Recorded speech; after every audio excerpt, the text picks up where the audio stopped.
Pada kesempatan kali ini, saya akan menjelaskan mengapa kurikulum harus berubah. Tapi sebelumnya, kita pahami dulu ya, apa sih itu kurikulum? Maka dari itu, simak baik-baik ya.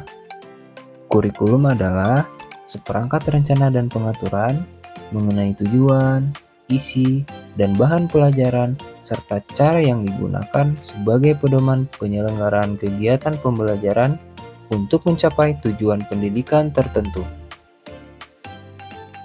Adapun kondisi yang dapat mengakibatkan perubahan terhadap kurikulum.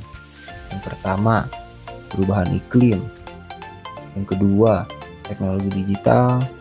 Yang ketiga, industri multinasional.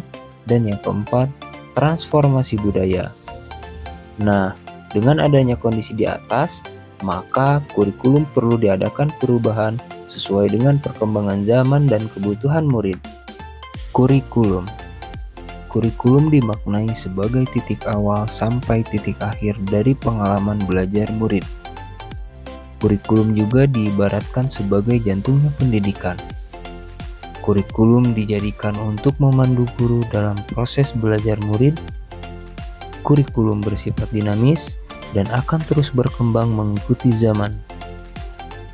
Kurikulum dikembangkan berdasarkan karakteristik sekolah dan kebutuhan murid. Menurut Ki Hajar Dewantara, menuntun segala kodrat yang ada pada anak-anak agar mereka dapat mencapai keselamatan dan kebahagiaan yang setinggi-tingginya, baik sebagai manusia maupun sebagai anggota masyarakat.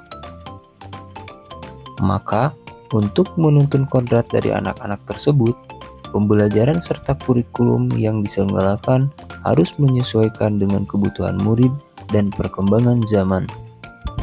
Mengapa kurikulum perlu berubah?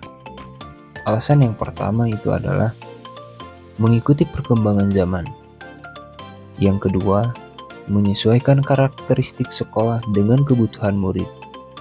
Dan yang ketiga, menyiapkan generasi yang mampu memandang kesempatan dan visioner. Bagaimanapun, perubahan kurikulum yang dilakukan harus selalu memperhatikan kebutuhan murid, sehingga dapat memberikan pembelajaran yang lebih bermakna terhadap anak.